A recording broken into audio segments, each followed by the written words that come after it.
Hello, I'm Norman Wahlberger, and welcome to our third lecture in this series on linear algebra.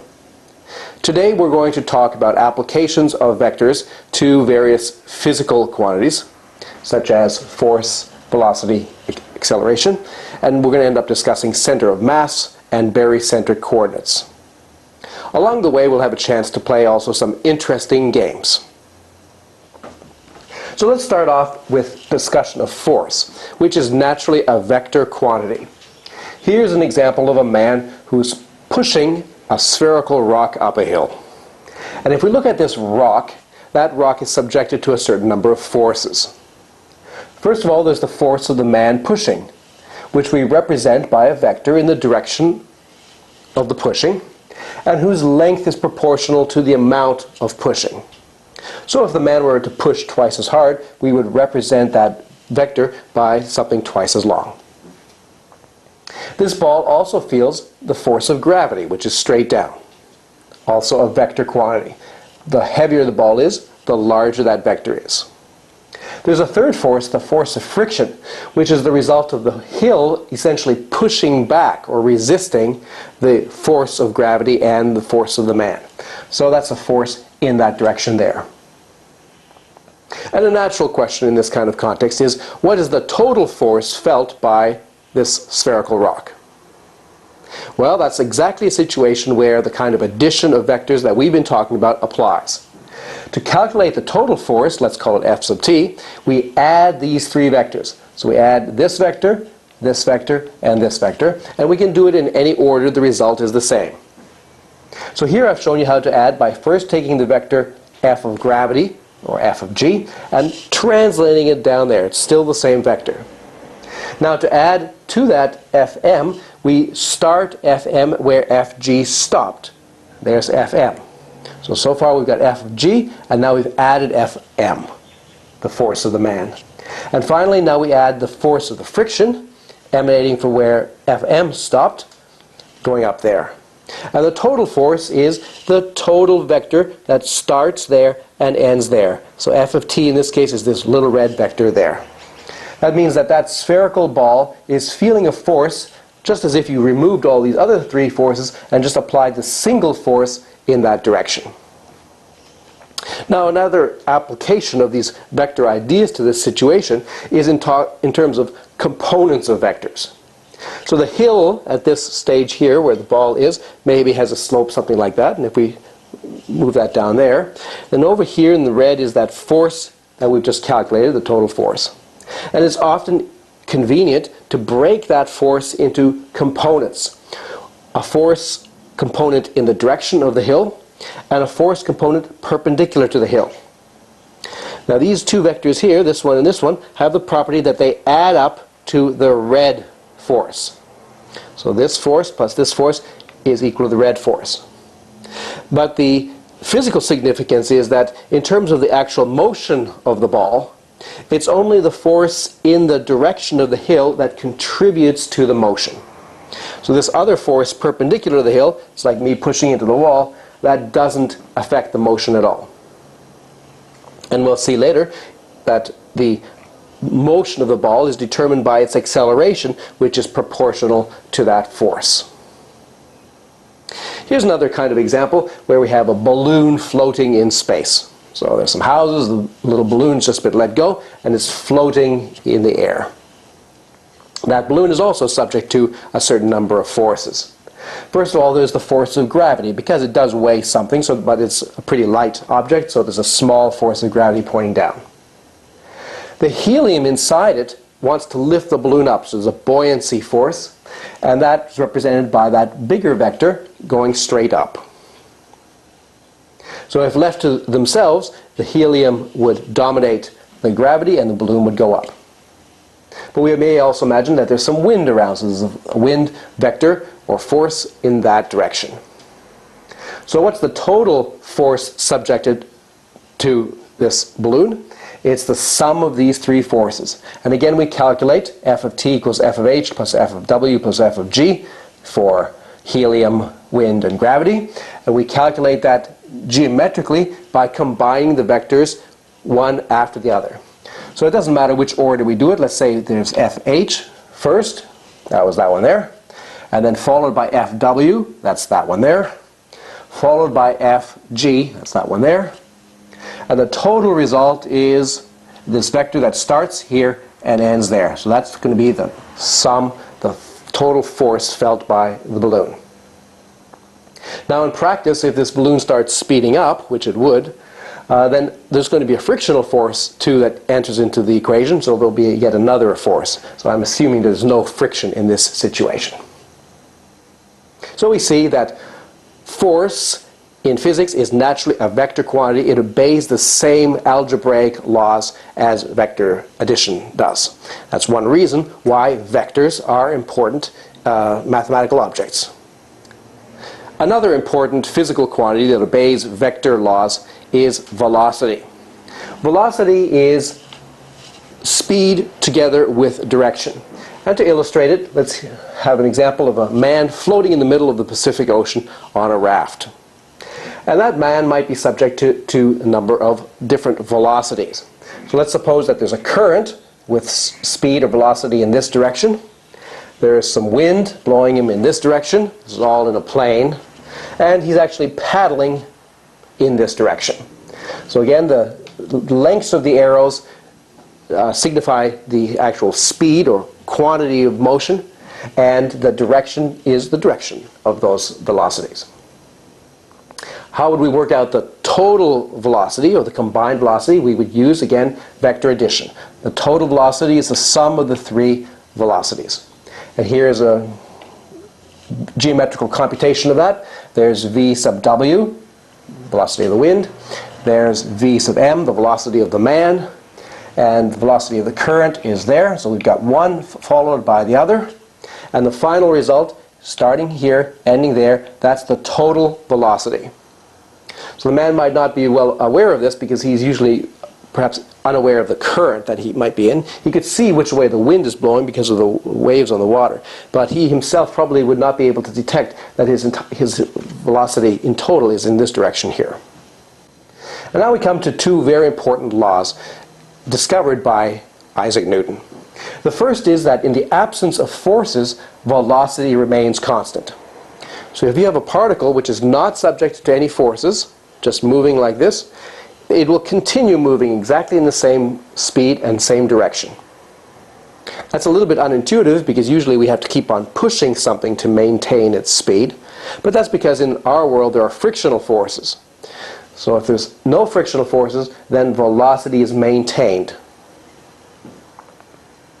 The connection between the motion of a particle and the force that it's subjected to is given by this remarkable and important relation of Newton. The force equals mass times the acceleration. What is the acceleration? Well, it's the rate of change of the velocity with respect to time.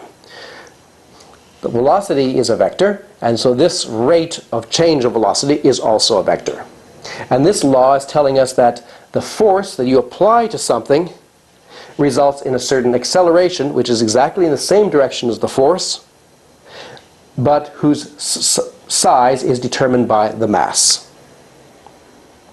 So to get a little bit of a feel for how acceleration works, let's play some games. To make our understanding of velocity and acceleration very concrete and explicit, it helps to work in the grid plane. So imagine we have a particle that starts here, and in 1 unit of time it moves to there. So this vector here represents its velocity. Now if it were to continue with that velocity, in other words if it were not subjected to any force, then in the next interval of time it would go from here to here. And then it would go from here to here, and from here to here, and so on. But let's suppose that this particle doesn't carry on like this, but rather at this stage here, instead of going to here, it actually goes to here. So it's subjected to some kind of bending. And that bending is the result of an acceleration. And the acceleration is just the change in the velocity divided by the time. What's the change in the velocity? Well, here is the velocity that it had at this stage. That vector is the same as that vector. And here is the real velocity that it has. So there's the initial velocity, there's the final velocity, And the difference between the two, the final velocity minus the initial velocity, is the little vector going this way. So this little vector here, from here to here, is an acceleration vector. It represents the change, or the difference, between this velocity and this velocity. And since that change has occurred exactly at this point, we'll translate that little acceleration vector and put it down there. So that little green vector is telling us that this particle is subject to a little bit of an acceleration at that point, which changes the velocity from this one to this one. In a similar way, suppose that we follow its path. It's going from here to here. If it were to continue with the same velocity, it would end up here at the next unit of time. Suppose that in actual practice it ends up over here. So instead of this, we now have this. So the velocity has changed. This minus this, the change in the velocity, is this vector here. We have to do vector addition, or in this case vector subtraction. So this little vector here, from here to here, represents the acceleration felt by this particle. It's the difference between this vector, and we translate that down here. So it's really the acceleration at that point there. In this way, we can very explicitly keep track of the acceleration of vectors as we move along the grid plane.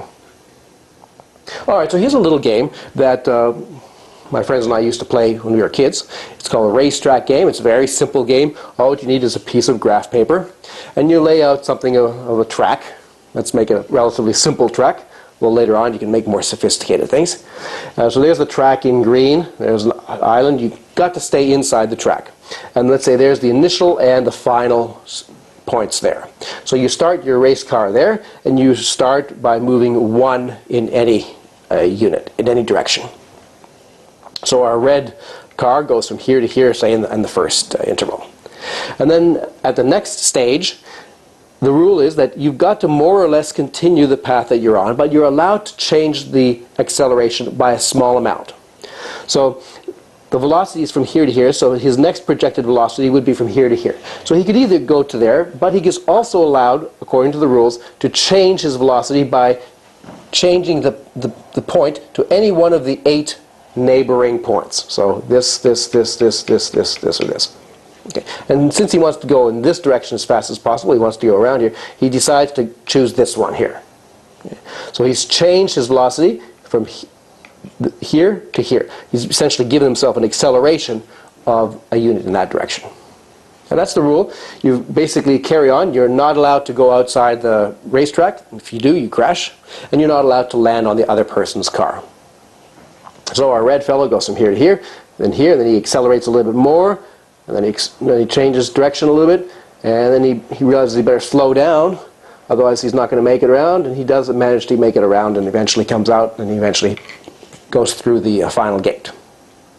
Our black fellow, over here in the black car, is a little bit more reckless. In his first step he goes 1, and then he accelerates to that point there, and then he accelerates to that point there, and then he decides to be greedy and accelerate even further. But unfortunately now he's going so fast that even if he starts decelerating, he's going to end up crashing, as you can check. Alright, so it's a little game you can play. It will give you a good idea of how velocities and acceleration work. Here's another situation that's worth thinking about. This is a graphical representation of a very important physical situation. Case of a particle moving with constant acceleration. The main example of that being gravity. So this is a graphical representation of what happens when you throw a ball in the air. So at our first time interval, the ball goes from here to here. Goes over 1 and up 4. At the next stage, if it carried on that way, it would go over 1 and up 4, would end up there. But we are now saying that this particle is subject to a constant acceleration of 1 down, 1 unit down. So instead of going up to here, it's actually going to go 1 unit down. It actually gets to here. At the next stage, instead of going 1 over and up 3, it has an acceleration of 1 down, and so it ends up here. And you can trace its path. It will make this parabolic arc. And you can get to experiment with different initial velocities, sort of plot the trajectories that you get, and you can start seeing that you are going to get sort of parabolic arcs. It's a good exercise to check to see that you can prove that the trajectory actually lies on a parabola. Now let's play an even more interesting game. Alright, here's a game which we might call the trajectory game, where we have a central object, which is an attractive object, something like a sun, and we have a particle orbiting around it. And the rule is that the velocity of this particle is subject to some acceleration at every time interval. And the acceleration is such that, say if we're at that point there, the acceleration points in the direction roughly of the sun, and it's always got to be 1 unit from where we started. So 1 unit meaning one of the 8 adjacent spots. So for example, let's say the particle starts here and its first motion happens to be this one, rather arbitrarily. Okay. So at this point here now, it's going to be subject to some acceleration. And which acceleration do we choose? Well, we could choose this direction, which is in that direction, or we could choose this one, which is that direction. And what we do is we choose the acceleration which ends up being closest to the sun. Okay, so this acceleration is a little bit closer to the sun than this one. So that's the acceleration that it feels. And what does that mean about the motion of the particle? Well, instead of continuing on with a velocity over 3, it's subject to this acceleration. So instead of going there, it actually ends up going to that spot there. And now at that spot there, it also feels an acceleration, in this case 1 in this direction, because that's the direction closest to the sun. So instead of going from here to here and continuing on to there, it feels this acceleration, so instead of going to here, it ends up there. And you can see that if you trace this, you can follow this thing here, check my computation, that what happens is that this particle ends up back where it started, and we have some kind of periodic motion. And it's a very interesting exercise, a little thought experiment, to convince yourself that this kind of periodicity always happens, no matter where you start, and no matter with what initial velocity you start. So here's another example. Let's say we look at this other trajectory, which is more complicated. It has this kind of looping aspect here. And so let's illustrate that by starting at some point here. Let's say we start here and we're going from here to here. Okay, so over 3, over 3. So at the next stage, it would want to go over 3 and over 3, but it's subjected to an acceleration. And what's the acceleration? Well, it's the acceleration closest in the direction of the sun. So that would be that one there. So instead of going from here to here and then from here to here, it actually feels an acceleration at this point, so it ends up going up to here.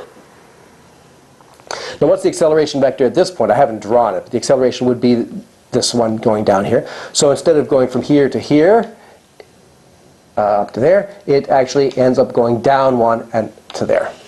Okay.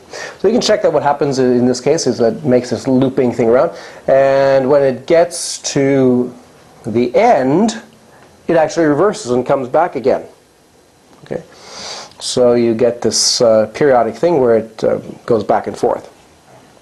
And I don't really understand, I don't have a theory for predicting very well what happens if you start with an arbitrary point, an arbitrary velocity. It's an interesting research project, I think, for someone. Maybe you can investigate, try to find out a theory or a pattern that explains what kind of orbits result from what initial positions and velocities.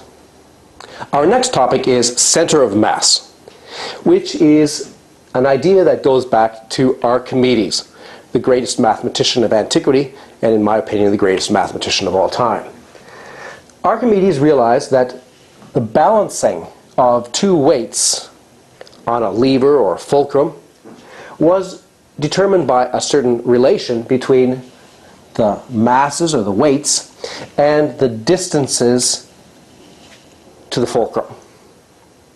So in this case here, we have a mass of, say, 1 unit there, a mass of 3 units here, and this distance is 1 and this distance is 3, and this situation will balance. These 3 masses here will be balanced by this 1 mass here, because this is 3 times as far from the fulcrum as this is. And Archimedes was able to realize what the general principle is that extends that. So here's his principle of the lever, that if you have a balancing situation like this, you have a fulcrum, you have 2 masses.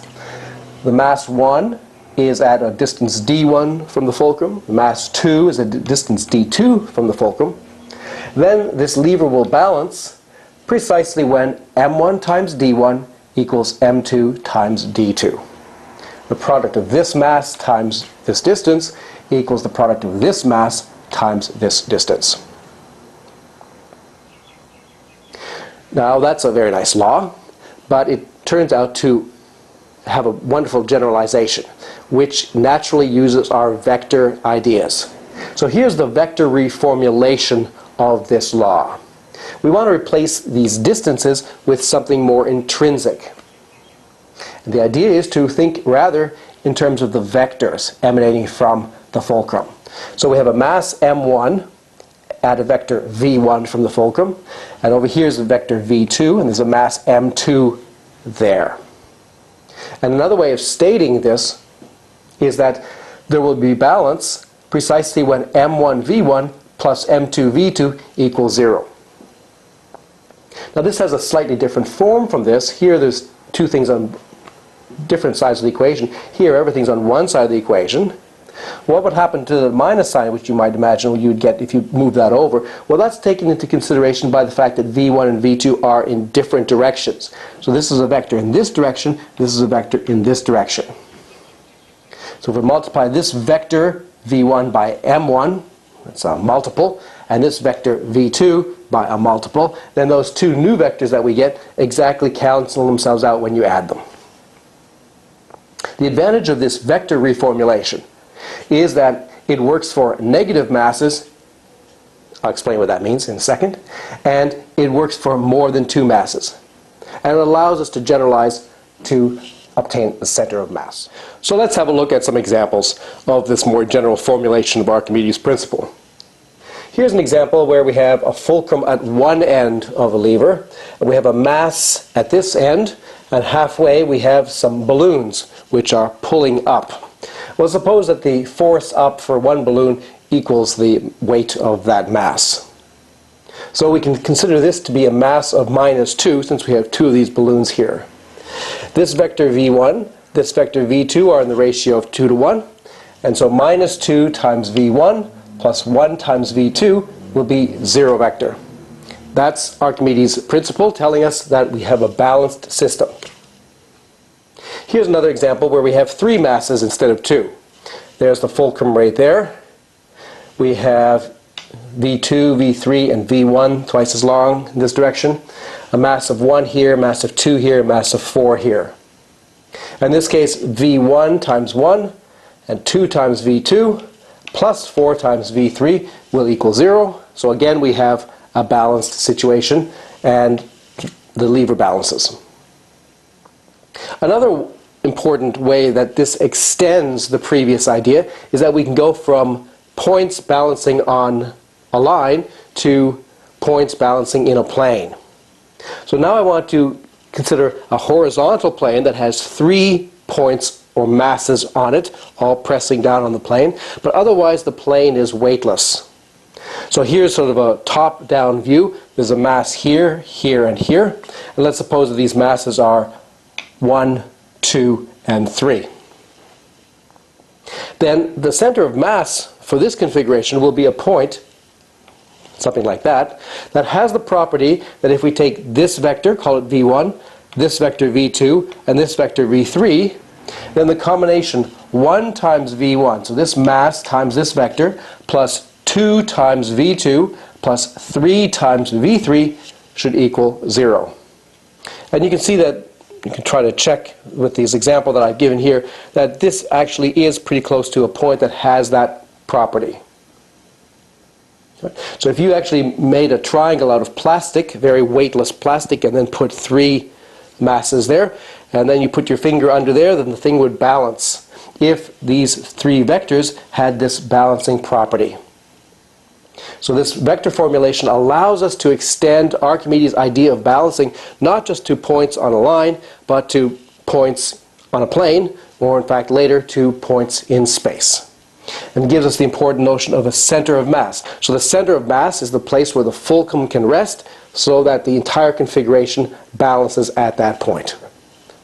Now there is an important relationship between this balancing idea of Archimedes and the idea of affine combinations involving vectors that we've studied previously. So let me try to explain that. Let me remind you that if you have 2 points A and B on a line, and we have some other external point O, like an observer's point, then we can describe a position on this line in terms of vectors emanating from O. So let's call this vector A, little a, this vector little b, and some point C on the line represented by the vector little c. Then we saw earlier that the vector C is going to be an affine combination of A and B. In other words, there's going to be some number lambda, so that this vector C is 1 minus lambda times A plus lambda times B. And the value of lambda determines where on the line the point C is. So if lambda is equal to 0, we're over here. If lambda is equal to 1, we're over here. If lambda is equal to a half, we're halfway, and so on. And if lambda is equal to 2, we're somewhere over here, and so on. All right, let's introduce the vector V from C to A. That's the vector CA, and the vector W from C to B. In terms of this expression here, we can calculate what these things are. The vector V, because it's going from C to A, is the vector A minus the vector C. That's an important difference of vectors. The vector A, the vector C, so this vector is A minus C. So if you take A and then you subtract this expression for C, then what happens? Well, there's an A minus an A that will cancel. Then there will be a lambda A and a minus lambda B. So we can factor that as lambda times A minus B. And similarly, if we look at the vector W, which is the vector from here to here, that's vector B minus vector C. And again, if we replace C with this expression here and do the subtraction, then what you get is 1 minus lambda times B minus A.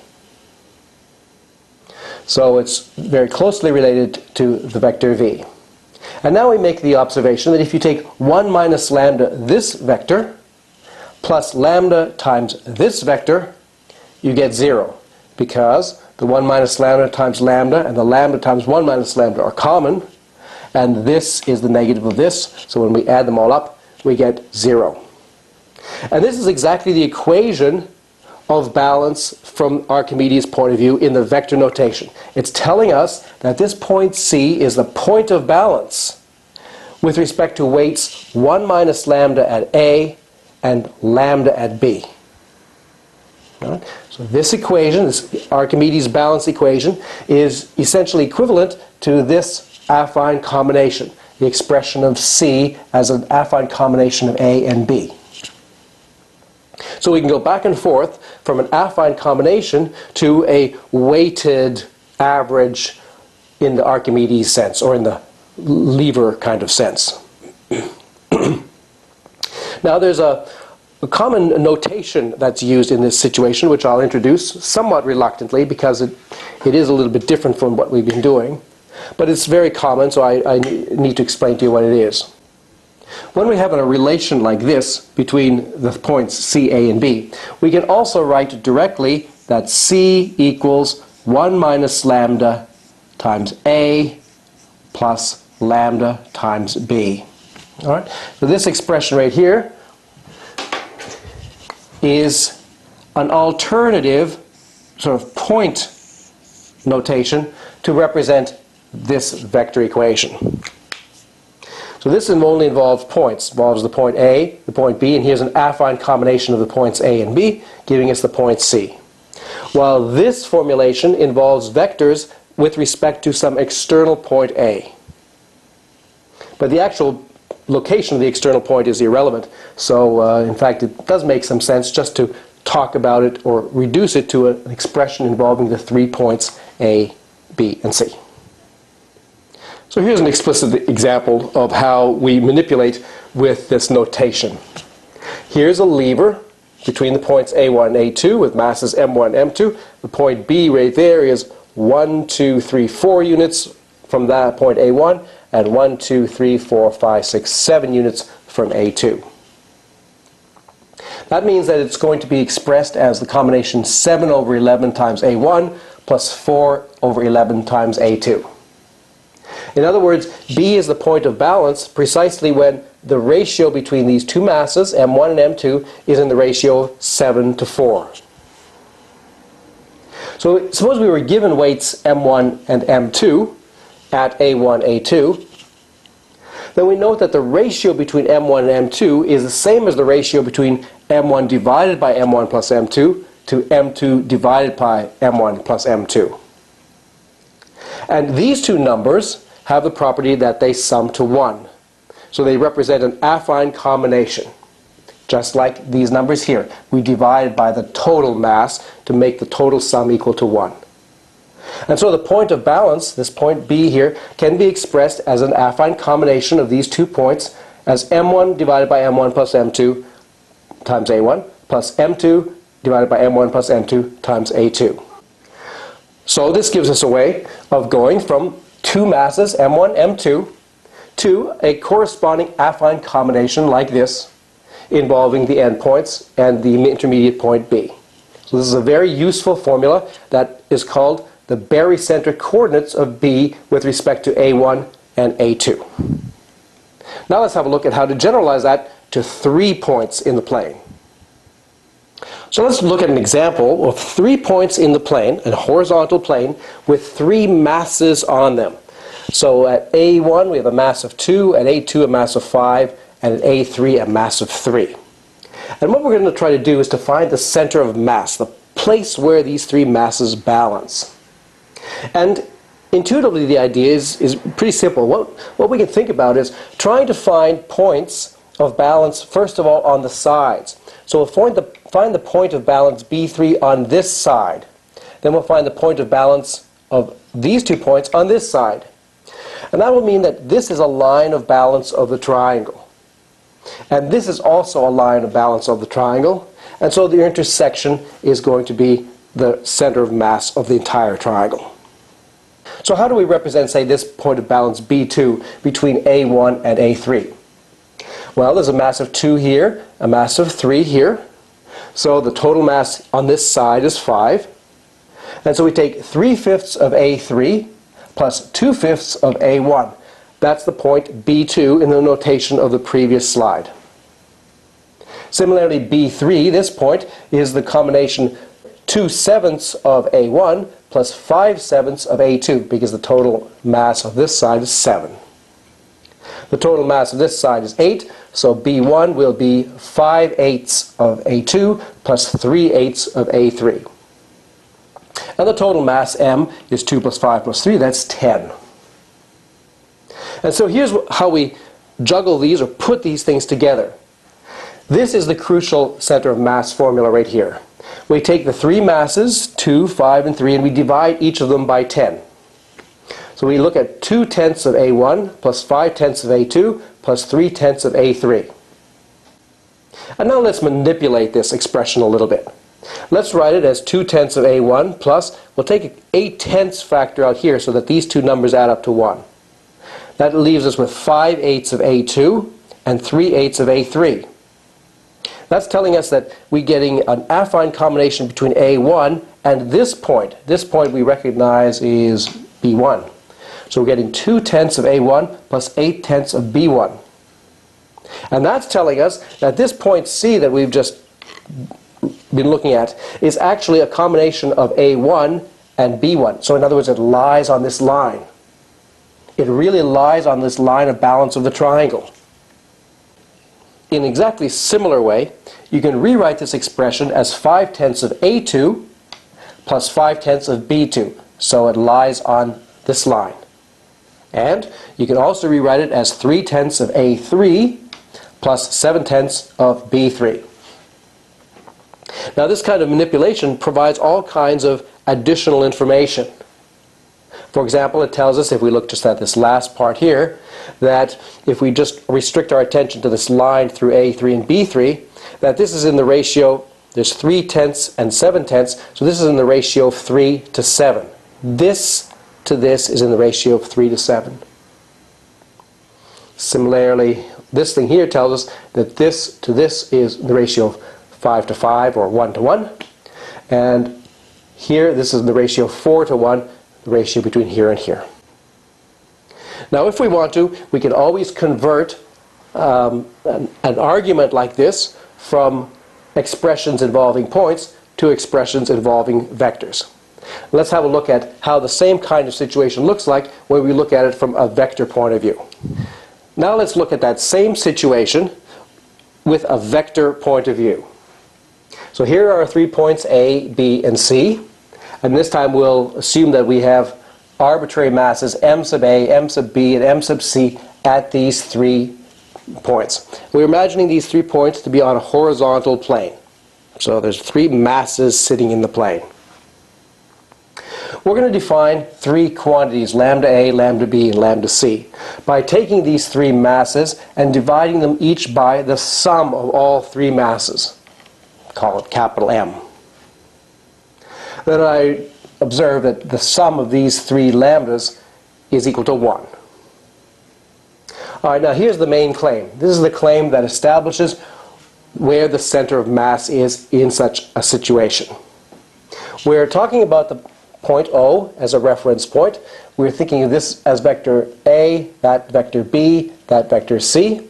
And now I'm explaining to you how to find the center of mass vector OD, okay, otherwise known as little d. And here's the crucial formula that we're going to take a combination of the vectors A, B, and C, and the combination is just weighted by these 3 numbers, lambda A, lambda B, and lambda C. So the claim is that OD, this vector here in red, is equal to lambda A times A plus lambda B times B plus lambda C times C. Then this point D, right here, is in fact the center of mass of the 3 masses that we started with. And what does it mean for this point D to be the center of mass of A, B, and C?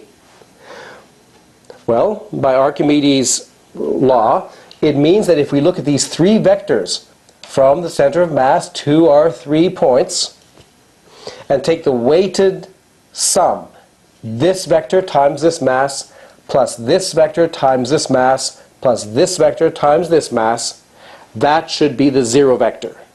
Okay? That's our definition of the center of mass. So we have to make an algebraic computation involving this vector D, involving these vectors A, B, and C, to show that this vector times MA plus this vector times MB plus this vector times MC equals 0. So in the notation of the previous diagram, the vector VA is the vector from D to A, so it's A minus D. A minus D is 1 minus lambda A times A minus lambda B times B minus lambda C times C, because there's the A right there, and the D vector was lambda AA plus lambda BB plus lambda CC. In a similar way, vector VB was vector B minus vector D. That's minus lambda AA plus 1 minus lambda BB minus lambda CC. And vector VC, which is vector C minus vector D, is minus lambda AA minus lambda BB plus 1 minus lambda CC. So there's very explicit expressions for VA, VB, and VC. And now here is the crucial quantity that we need to look at, the combination MAVA plus MBVB plus MCVC. What we're going to do is we're going to only look at the A component. So we're going to look at MA times this plus MB times this plus MC times this. That's the combination or the coefficient of A. And then there's going to be similar expressions for the coefficient of B and the coefficient of C, but we're just going to work out this one for A, and the other ones will be similar. Okay, the MA here comes out, and then there's a lambda A with a factor, and the common factor is MA plus MB plus MC. But this sum of the masses is what we called capital M. And lambda A times capital M was exactly little m sub A, because lambda A was defined to be m sub A divided by capital M. And so the coefficient of A in this expression is 0. And similarly, the coefficient of B and C are 0, and so we get the 0 vector. So this expression here really is the center of mass of the three masses. An important special case of the barycentric coordinates is a situation where we have equal masses at three arbitrary points in the plane. In that case, the center of mass has barycentric coordinates 1/3 A1 plus 1/3 A2 plus 1/3 A3. And that point is called the centroid of the triangle. It's the point that is the intersection of the medians, because the midpoints of the sides are expressed in barycentric coordinates as 1/2 A1 plus 1/2 A2, and 1/2 A1 plus 1/2 A3, and 1/2 A2 plus 1/2 A3. So the way we can see that this point actually lies on this line is by taking this expression and rewriting it. So rewrite it as 1/3 A1 plus 2/3 of 1/2 A2 plus 1/2 A3. If you do the algebra, you see these are the same, because 2/3 times 1/2 is the 1/3, and 2/3 times 1/2 here is also the 1/3. And when we've written it this way, we see that it's 1/3 A1 plus 2/3 of this midpoint, telling us that this point is on this line, because it's a combination of these 2 points, and moreover that this is in the ratio of 2 to 1, because here we have 1/3 and 2/3 weighted combination. Just to look at some other random point, let's have a look at this point here, which is a combination of A3 and this midpoint. Say 5/6 of A3 and 1/6 of this point here. So this ratio to this ratio is in the ratio of 5 to 1. In terms of barycentric coordinates, if you just expand this out in terms of A1, A2, A3, there is 1/12 A1 plus 1/12 A2 plus 5/6 of A3. And these three numbers do add up to 1, so we have a barycentric combination. And another way of thinking about this in terms of Archimedes lever principle ideas, in terms of weights, is to say that this point here is the center of mass of the triangle that you get by putting masses at A1, A2, A3 in the ratios of 1 to 1 to 10. All right, so if you put a mass of 1 here, a mass of 1 here, and a mass of 10 here, then that triangle will balance exactly at that point. In this example, we're given a triangle A1, A2, A3, and lines through a point C that have the property that this line here splits this side in the ratio of 3 to 5. So when I say 3 here and 5 here, I mean in the ratio of 3 to 5. It's not necessarily that this is distance 3 and distance 5. Just the ratio here is the ratio of 3 to 5. And similarly, this line here through C splits this side in the ratio of 1 to 4. And that's all the information we need to be able to specify almost all the other ratios in this picture, perhaps a bit surprisingly. And all that is required is a consistent application of the things that we've been talking about so far.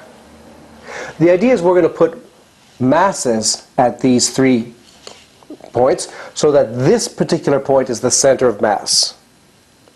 And to make that work, we're going to require that both this line and this line are lines of balance of the triangle. In other words, that the ratio of the mass here to here, so M1 to M2, should be in the ratio of 5 to 3, so that this is a point of balance between these two. So M1 to M2 is in the ratio of 5 to 3, and similarly M2 to M3 should be in the ratio of 1 to 4, ensuring that this is a point of balance of that segment. So how can we arrange that? Well, we can choose M1 to be 5 and M2 to be 3, and that will be satisfied. And if M2 is 3, and this is in the ratio of 1 to 4, then M3 had better be 12. In that case, the total mass is 20. And so we can immediately write down that C has barycentric coordinates 5 over 20 A1, because there's the 5, over the total mass, plus 3 over 20 A2, plus 12 over 20 A3. And so, for example, suppose we wanted to know what the ratio of this to this was. That's just a question of looking at the ratio between the A1 and the A3 components. 5 to 12. This is in the ratio of 5 to 12.